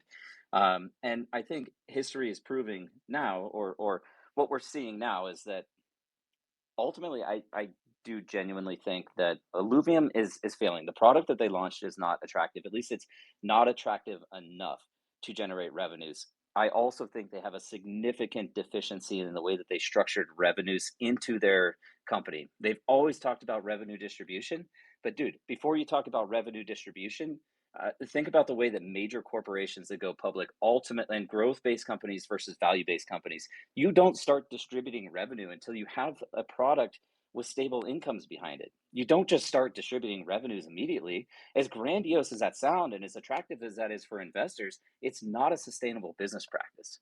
And we've structured our income flows so that the company gets a certain amount of money from all sales so that we can build the game. Our DAO also gets a share in specific game economic systems so that the DAO is producing income and revenue as well. And we're sharing with the users, and we're sharing from specifically the decentralized success of the game product, but we're not compromising our ability to build our game by promising to distribute revenues out to either investors or to players in advance of that. And I know I've been on the soapbox here for a while. It is something I probably have just been holding in for a while. Haven't really thought about it, but given the opportunity that came up, I think they have deficiencies in the way that they have promoted cash flows and the way that they generate income. And I also think that given the arguments and debates that we had about the size of their team versus the size of our team, and back in 2022, if they are running anywhere near as rich as we are, if their team is anywhere near the size of Automata's team,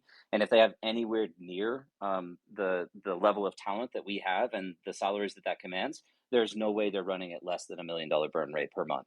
And $10 million raise in a AAA game is absolutely nothing. It might look good as a headline figure, but that is jack shit. That does not go very far. So I will jump off the soapbox there. Yeah, thanks so much, Michael. It's clear that you have a lot of history, and I know that with games, I can't imagine what it's like to have something that you've dedicated so much of yourself to, compared one to one with another product and kind of like pitted against, and then you guys did the interview before and stuff. So I wanted to give you the time to kind of speak your truth on that. Time will obviously tell how it all shakes out, but it looks like right now Illuvium taking a little bit of a hit. I will say, whenever they raised that $10 million, I do remember, I can't remember if I said this publicly, so I don't, you guys grain of salt, whatever, but I remember looking at somebody and saying $10 million for a company that's trying to do what they're doing. I kind of feel like this is bearish. Like, shouldn't they be raising like another like $50 million seed round to get them over the top or something? Like 10 million, I wouldn't even I said take that. You said that? I'm stealing it from you now, Jerry? Is that what this is? No, sorry. Jerry, I thought that too. So I was just adding to, like, that's not uncommon to think.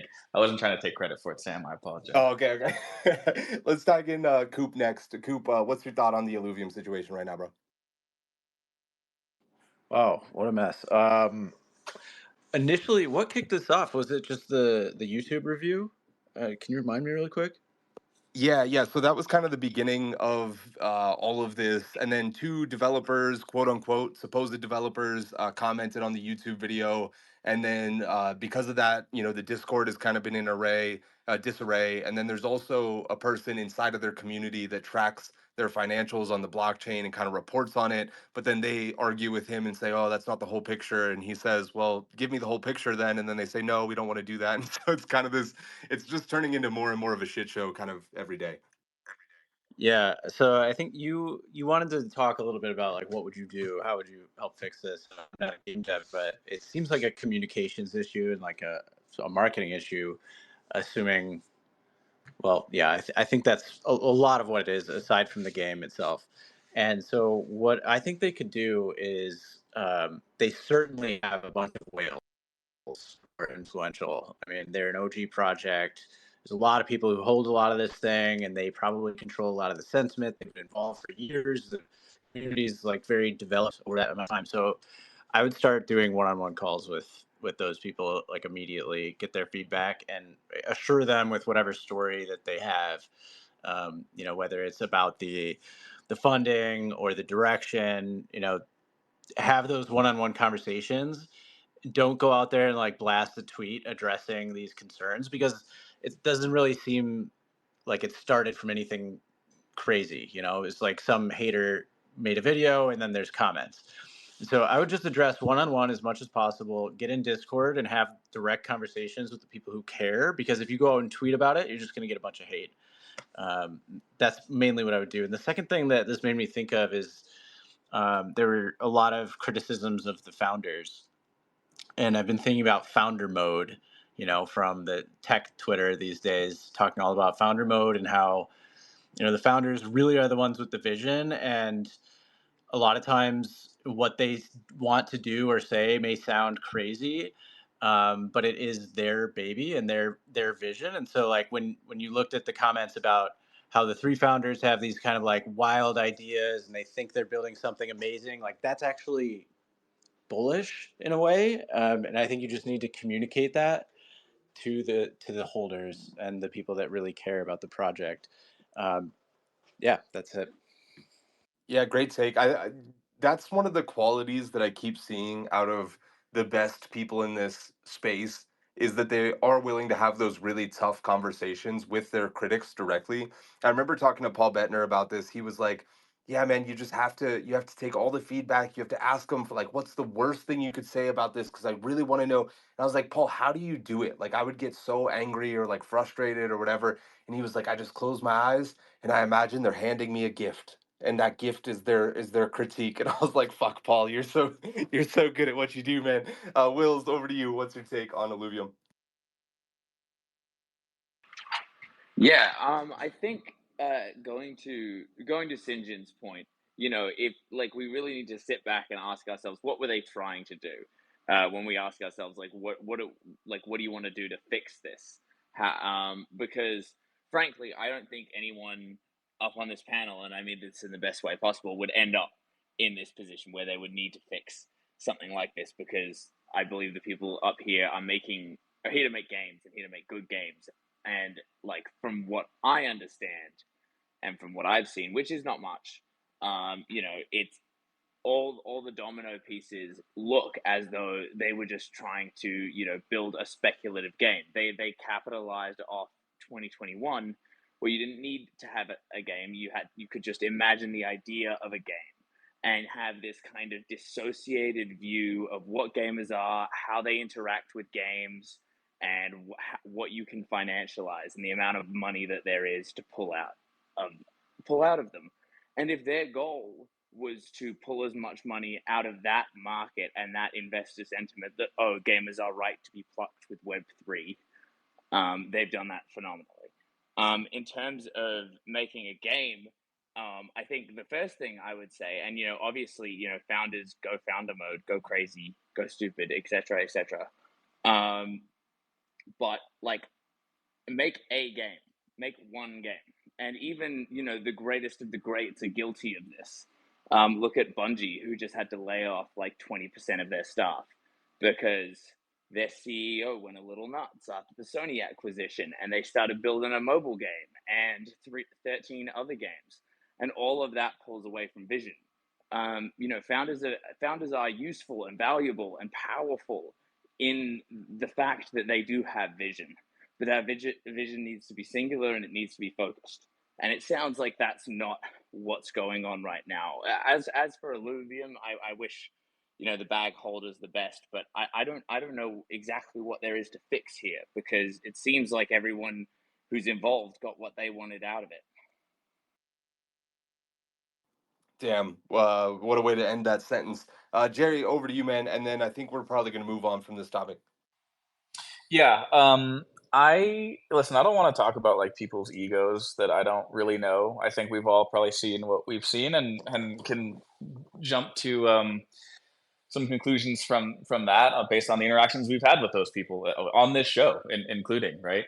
Um, I think I was always turned off by like I don't think that those guys wanted to make a good game. I think they wanted to make a beautiful game, and I think it is beautiful, and they've succeeded at that. But it feels kind of soulless to me. It feels just empty, and it doesn't have any life to it. And every time I heard Kieran speak, it was all about how great the game looks, how talented his brother is as an art director, and all these things. And every time I would go in and play the auto battler, I'd be like, all right, this is I'd rather just play TFT, or I'd rather play Tetris on my phone. I'd rather put a puzzle together than like play this game. And I hate puzzles, so it's like the ADHD person's torture is building puzzles. So that should say what I thought about the game. And you know, I think when you're in the position that you need to have one-on-ones with prominent people to figure out the direction of your game. I think it's a great idea, and it's a very wholesome story you told of Paul and him being willing to do that. But when you're in the position that Illuvium is in, where like sentiment is shifting on you, and you're turning to people to ask them what to do to fix it, I think it's kind of over for you, because it means you lost the vision. And I think that's what sets somebody like a Paul or a Sinjin, or a Wagner apart, right? Is they never lost the vision. No matter what happened, the vision was the number one thing, and everything was built towards that. And you know what project had a fuck ton of adversity and they're still here? Star Atlas, right? Like they went through some shit too, right? And they're still alive and kicking and doing very well, because I think that Wagner always had the vision in mind, and it was always about getting to the end goal, right? He told me some stories that I won't tell, he can tell them in time or whatever, but there was some shit that went down, right? And but he stayed true to the belief, and so I'm gonna go Mormon on you guys because I don't know how to put it, but they call it like the wrought iron rod. I'm not actually Mormon anymore, but I was. And you hold to that wrought iron rod, and like that's the path to like your North Star. And I think a good founder will do that. I don't think Kieran's not a good founder. I think he doesn't know how to build a game. I think he's not a good games industry decision maker. He's probably a good founder. Everybody who works there seems to enjoy it. I know TSG decently well, and he seems to love the company. So he's probably a great guy. But everything else beyond the auto battler just felt slapped on, and it felt empty, and it felt tacked on after the fact. And so now you have this like three-headed Frankenstein of a game, and it just all felt pretty lackluster. And how you fix it, you got to put life in the game. You got to make people want to be there. It can't just be pretty. It's got to be immersive, and it's got to be it's got to have some like substance to it, and that doesn't happen overnight. Yeah, that was great stuff, Jerry. I just want to be clear as well. I really want to see Illuvium succeed. No part of me is like rooting for their downfall, just so that's abundantly clear, because I think if they succeed, it helps all of Web3 gaming. And to use one more Paul anecdote, shout out to Paul. He always says the hardest part of gaming or game development is finding the fun. And it's clear that Illuvium has not found it. Like, I've never talked to a single person that's been like, holy shit, I can't wait to get back in there. I've heard people say that about Wildcard. I've heard people say that about Smart Ball, which we've been playing a ton lately, but I've never heard him say it. I've heard him say about Meiji as well, Star Atlas at different times, Wilder World, the racing game. But I've never heard anybody say that about Illuvium. I've heard them say, "I want more packs." I've heard him say, "I want to collect them all." I've heard him say, "Man, the overworld is so pretty," but I've never heard him say like, "Holy shit, I just want to play more." And that worries me. Parallel, of course, probably being the one I've heard it the most about. Sorry for leaving you guys out. Sinjin, I see the hand up. I do want to move to a couple of different topics, but I'll give you a quick final statement. Yeah, like I just wanted to say, Michael, you're gonna be on the right side of history here. I don't know how it's gonna turn out, but like, I hope that this time you can get it off your chest and really get down to what's important because, you know, um, he was doing what he did because he had his motives. I don't think it had anything to do with you at all. But you were a good comparable to distract. And Jerry is a really nice guy because he always ends off with some kind of nice thing. But I'll say that I think some people on the panel think that I'm not saying who, that the guy's a piece of shit. But I'm not saying that because I don't know him. So just want to make that clear. All right, nice little end cap there. Shout out to Mr. Mike Wagner for joining us too, and yeah, to be able to speak about the hard times that Star Atlas has been through, and to still be here grinding it out on the other side. Appreciate you, man.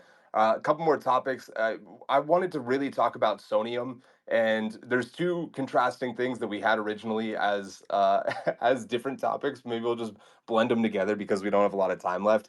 Sonium is jumping headfirst into Web3 as the title sponsor they announced of Token 2049. Is that bullish or bullshit?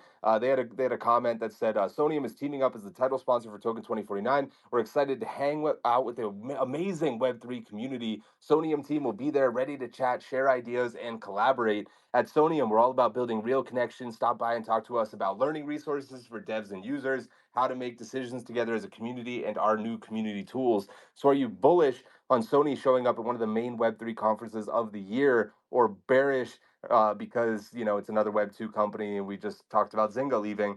And then the other topic here, if you guys want to like combine this into your answer at all, the new PlayStation game Concord is so bad it's been taken offline 2 weeks after the release, or it'll be taken offline in 2 days from now, offering full refunds. How the fuck does this happen? Is my question for you guys. And I wasn't going to do this topic, but to have a 100 to 200 million dollar budget, which is where people are ranging it, it seems absolutely insane to have this kind of fall off. They're also saying it's maybe one of the rarest PlayStation Platinum trophies of all time. So people are literally speed running in matches to jump off of cliffs to get certain achievements, which I just found to be a hilarious little footnote. So how does that happen, and what's the word for it? Were the two topics. I'll let you guys kind of answer whatever seems appealing here, but interesting to see them making a Web3 push right as Web2, one of their big investments in Web2, is absolutely abominable. Jerry, I'll tag you in, man. Yeah, about the token stuff, it's cool that they're doing the token 2049 thing. I think it's kind of, to me, it's like when people are like, "Oh, we built through a bear market and we're still here," and I'm like, "Yeah, I mean, you're supposed to do that, like you can't just not build because it's a bear market." And so, like, I think now that they're in the Web3 space, it's it doesn't. I'm like neither bullish nor bearish. Like, you just have to go do that shit now. And it's cool that they at least understand the space well enough to be willing to do that. I'm sure we're going to talk to a bunch of junior level marketing people while we're there. It's going to be great. And for the game, I mean, I think this is like what happens when you build like a soulless game, right? And we're talking about egos in gaming and how that can really fuck up the direction of a game. And no industry knows ego like video games, right? And I think anybody who's ever been like a junior person at any sort of studio or publisher has heard the term like, "I know what I'm doing, you don't," and then looked back on that, like, that point, and thought about how that fucking boomer boss that you had was hilariously wrong about a decision that was very critical. And Sony is flooded with people like that. Microsoft will be flooded with people like that. Every big Zynga has a million people like that. Um, so yeah, I mean, this is what happens when you build a game that has no soul and no substance, and we keep seeing it, right? And I think this is why you see, what was the pirate game, like Skull and Bones or something? Same shit. 10 years of development, hundreds of millions of dollars, and I think this is why to harken back to another episode, this is why companies like Blizzard are looking at how do we do like lesser or lower fidelity games, but like games that are fun again. Like how do we look at single and double A titles and get those out and get them out quicker and start to control our own distribution. And you know, it's shitty that like people have spent their life's work on you know, a game and it's gonna be deduced down to yeah, I got that platinum trophy by jumping off cliffs, and because some dude worked on that for like 7 years. Yeah, dude, 8 total years in development is crazy. Imagine being with them along for the entire ride. I'm also curious if anybody wants to maybe tack this on as well. If you guys think at this point they will literally just scrap the entire thing, or if they'll go from, I believe, the $40 release that they had and just pivot to being free to play and like a new release in 6 months with like a different character that's maybe a little bit more relatable, or if they're literally just going to set it on fire and say, hey, it's a total loss, deduct it from the taxes. Let's go to Dub, then we'll tag in Sinjin. Dude, this whole thing has been so fucking wild to watch, and I'm just gonna speak to the Concord game, dude. I like didn't know about it until all this news started coming out, and I was honestly so tempted when you were like, "Hey, does anyone want to go play tomorrow?" I was like ready to install and to check it out, and just to see how bad of like an experience this is, and to see people like jumping off to grind the shit, like it's just fucking hilarious. And like Sony's just lucky that this is a digital good fuck up. Like I've seen fuck ups in the physical products worlds and sporting goods to this level and size, and it's a way worse of a problem because you have not only every single customer with the good that needs to be sent back to you if it's causing harm to people, or like taken out of the stores, or like when you have physical things that you need to then go take care of after you screwed everything up, it's even way worse of a problem. So Sony's lucky that it's just this. I mean, I think being the mega conglomerate they are, they're fine. They can roll it back. They can run it on a freaking Dollar Tree discount for the rest of forever, you know. So I'm looking forward to buying Concord in the Dollar Tree someday, and you know that's just the life it's going to live. Iconic bargain bucket at GameStop moment for Concord. Sinjin, over to you, brother. Yeah, I mean, I think Dub had some interesting points actually, but not actually, but I don't mean that in a negative way. I just wanted to say Jesus that. Christ. Like, sorry. It's like literally like 5 a.m. in the morning here. Okay, so I'm like doing my best here, and I was like drinking and whatever, singing for like 3 or 4 hours. But there's a difference between company and conglomerate, and in the U.S. and in Europe, you don't have that experience of what a conglomerate is. And so you may think that, you know, you say Sony or Samsung, but you guys really may not have an idea of what scale it is. It's not like EA's fit in like the subsidiaries of, you know, Sony and Samsung. Like Samsung is like almost a third of the Korea's GDP at one point, right? Of the whole country. Like that's how big it is. But it's not Samsung Electronics. Samsung, you know, Samsung Semiconductors, or, you know, manufacturing. Do you know they even make a joint venture of cars in Korea, Samsung? Right. And the same thing goes with Sony. So like what happens on like PlayStation side may have zero relevance to what's happening with, what's happening with the blockchain side of it and their sponsorship. It's like literally two totally separate worlds. The only one thing I want to say is that, like, for me, it is bullish that they're the title sponsor for Token 2049. Not because I'm rooting for them to succeed or whatever like that. I'm just saying that even Samsung Next, the venture arm, not the venture arm, but one venture arm part of Samsung, just announced that they invested into the Sony blockchain. And the reason why is because it's not a Sony product per se, in the sense that like it's like an IP or like a singular product. They're trying to create an infrastructure. I mean, Sony got the exchange license, right?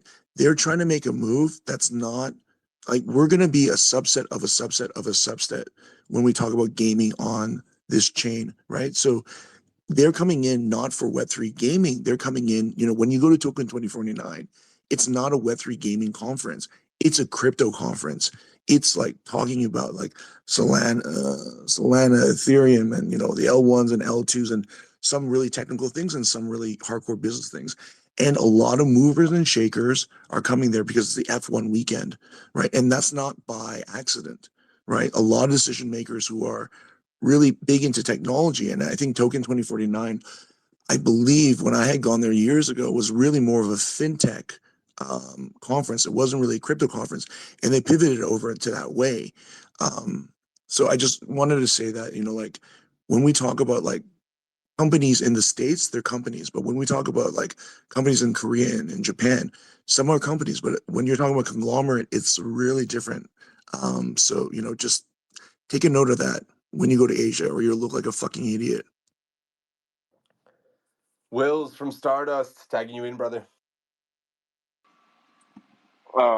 Yeah, I think obviously Sony coming in to Token 2049 is hype, and I think you got all the knowledge and more from Sinjin. But on the Concord side, honestly, like I thought it was funny for a little bit, but it speaks to Illuvium, and it speaks to the experience, that the short experience that I've had in gaming. I've only been in the industry for about a year and a half now, but what shocked me and what was so sobering for me was that people don't play games.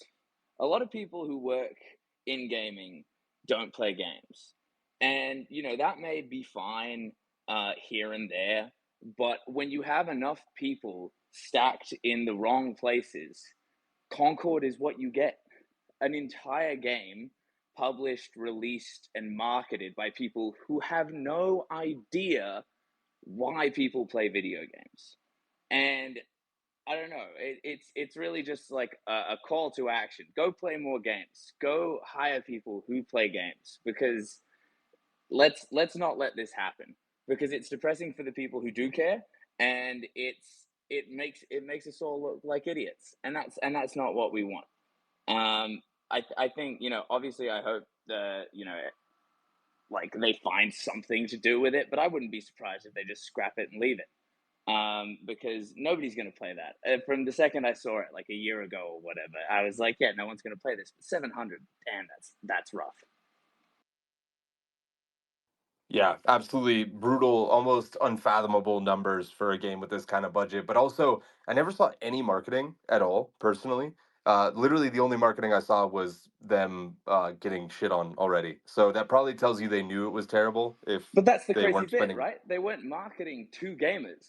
They had this weird idea that they were going to bring in this whole new audience of people who didn't like the current games but were just on the edge of gaming, and it's like, no, we're already here. We'll give you hundreds, thousands of dollars if you just give us a good game. It's simple. Jerry, over to you, man.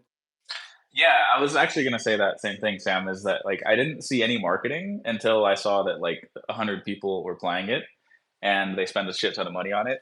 But to take Will's point like one step further, I think a lot of times you'll find that people that are in like it's their job to make a game, maybe like the EP of the game or their vision or whatever, don't actually play their own game, right? They work on their little segment of a game, but they don't play their own game. And I've seen that a lot in the games industry of people who just aren't getting in and like rolling their sleeves up and feeling like where their game is at. And I think every now and then you see like this catastrophic disaster of a game that comes out, and you're like, yeah, those guys were showing up, punching a clock, and then going home at 5 and never thinking about the game again, you know? And I can promise you that every game designer that you respect plays their game a lot at some point and is totally immersed in it. And every game that you've played that sucks, that person probably, the decision makers there probably didn't play the game. And, you can always tell, right? And I promise you, Koji's in there playing parallel a lot. I promise you, Paul's in there playing their game a lot. And this game just kind of feels like nobody actually fucking played it until it was like 2 or 3 months before release, and they went, "Oh, this sucks. What do we do?" And some decision maker was like, yeah, we're just going to sell it and get what we can. And then now they're not even going to get that because they're refunding everything. Absolutely. Koji, over to you for the last word. Yeah, I just want to say real quick that the previous topic or whatever, and we're like, oh, these guys raised all this money and this is the game we got and blah blah blah blah. Like, look, if Sony can make a game and spend a bunch of money and have all this marketing and whatever, and like nobody plays it, like a bunch of ragtag Web3 assholes with grandiose vision, and I include myself in that, like can also just like completely fuck it up, right? Like, and in fact, probably are 10x more likely to fuck it up. And yet, we point at these projects and be like, oh, they raised all this money and they fucked it up. Like, what idiots, So like, I think that just let this be a lesson to everybody. Like, look at this game with this company that has all this backing. Let it be a lesson and be like, this could be any of us, man. Like, we're all like 2 steps away from fucking it up. So like, money doesn't solve all your problems, and that's like a really important point that I think like people need to drive home. It's like not just about how much you've raised. Yeah, no, I'm glad you brought that up, and that's exactly why we sort of positioned the topics the way that we did for this week's episode, is because I wanted to be able to point to that and say, look, everybody fails in the games industry. I know I've said this a bajillion times. 95% of Web 2 games fail. Probably 98, 99% of Web3 games are going to fail. It doesn't mean that you're malicious. It doesn't mean that you're a piece of shit. It might mean that you mismanaged funds, and it might mean that you were not always, doing the best thing you could be doing. But that's also just life. Like, a lot of people have jobs that they fucking suck at, and they still collect a paycheck, and nobody's like, oh, you're a scammer. Like, no, you suck at your job, and that's kind of okay. Michael Wagner, I saw the hand up. I'll give you a quick comment. Oh man, you just stole on my thunder. You just said every single thing that I wanted to say. But honestly, dude, Koji, I mean, it's a great point. Life is like one step away from just being fucked up. You never really know. I don't think that there's any disingenuous intention with a lot of the teams that are represented here in particular. But yeah, dude, I lost it. All good. Come back to me later.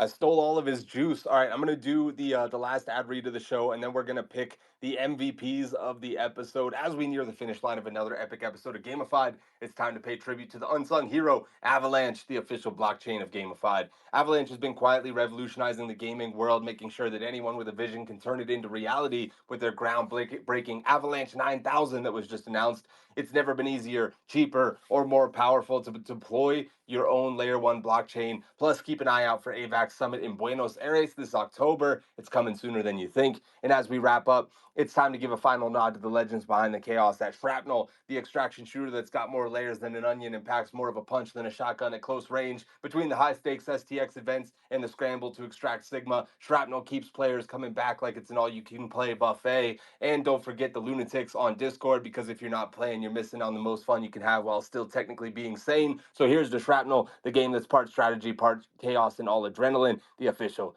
game of Gamified. And as we prepare for a smooth landing, bringing today's journey to a close, let's take a moment to discuss the navigational tool that every game developer needs, StarNet, the user acquisition powerhouse from Stardust. It's the vast, ever-expanding universe of Web3. Getting players for your game isn't just a challenge, it's a monumental task. But with StarNet, you've got the equivalent of a hyper-advanced navigation system that ensures players find their way to your game efficiently and cost-effectively.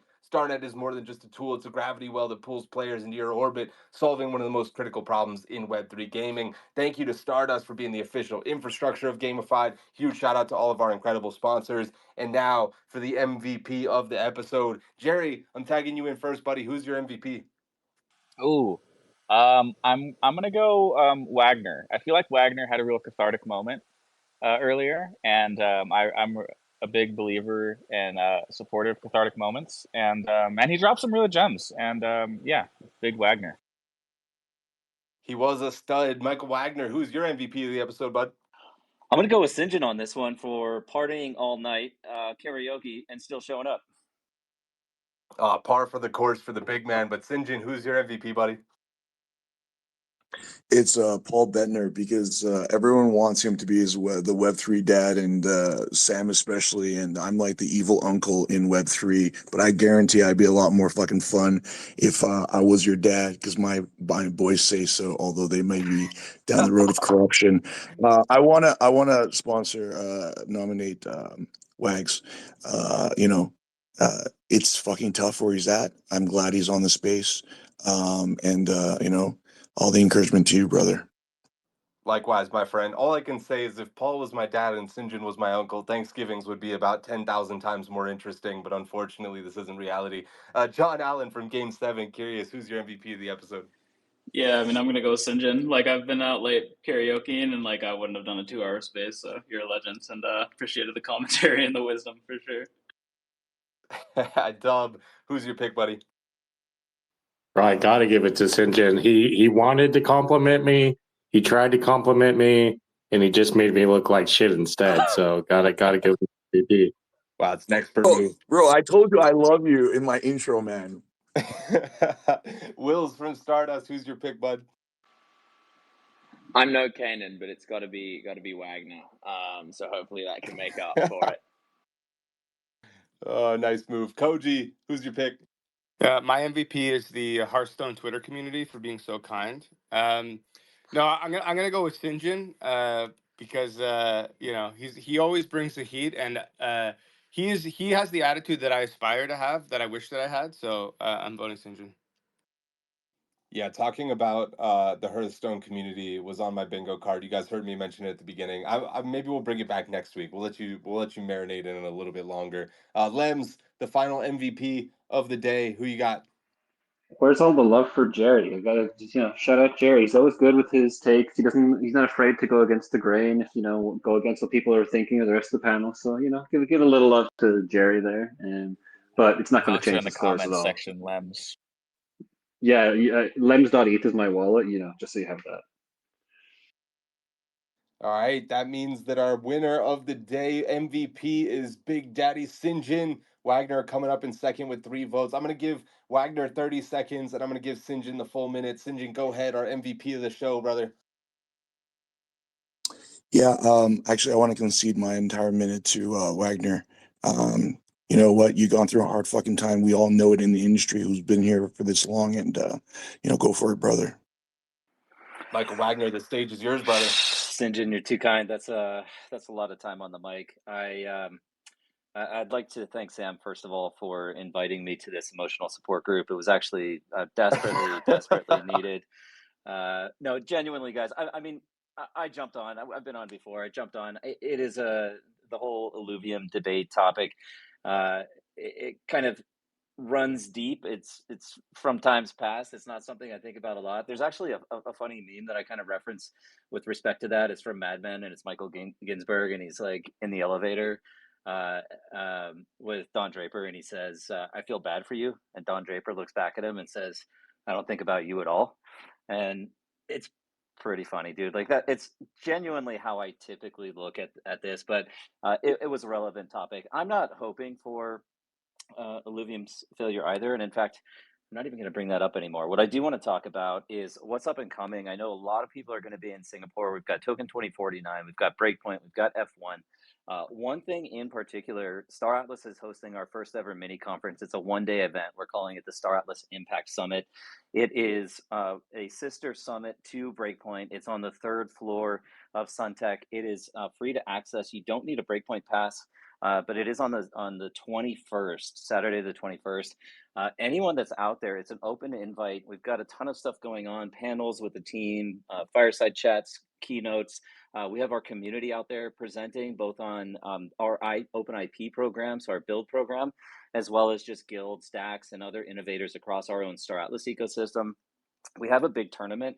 We're going to be running a tournament of our arena shooter gameplay mode. We call that Surge. So a multiplayer tournament running throughout the day, happy hour. You're all invited. I hope you show up. If you're in Singapore during Breakpoint, definitely check it out, at least for an hour or two. We got some cool swag and stuff too, and I hope to see you all there. Let's go. Yes, I will see you at both of those conferences. I'm going to be at Breakpoint, and this is actually unannounced, but I'll give you guys the alpha before I tweet it out. I'm gonna be managing the Tesseract, as we're calling it. It's like a glass media pod at Breakpoint, which is gonna be super fun. We're gonna interview a ton of games. We're gonna be hanging out, filming some content, and should be really really fun. So hopefully you can come down at some point and get an interview in, Michael, and then I'll come up there at some point. I'll get some gaming in, and we'll make a bunch of fun stuff. But thank you so much for coming to the show today, man. It meant a lot to me, bro. Yeah, no. Thanks again for the invite, man. And we will be in the Gamer Village as well. We're also an anchor sponsor there, so we're on the fourth floor with you. We'll be hanging out in the Tesseract all day on the 20th and throughout the day on the 21st. That's epic, brother. I'll see you there. Everybody who's traveling to Singapore, safe travels. Actually, I guess we have like one more episode before that happens. Again, we're going to be moving to Asian hours after next week's episode. So 4 p.m. Eastern, business as usual for Simplified and Gamified next week. But then both Simplified and Gamified will be at 9 p.m. Eastern. I'll put out a couple more tweets just to make sure nobody forgets. We'll do it for 2 or 3 weeks, and then we'll be back business as usual. Love you guys.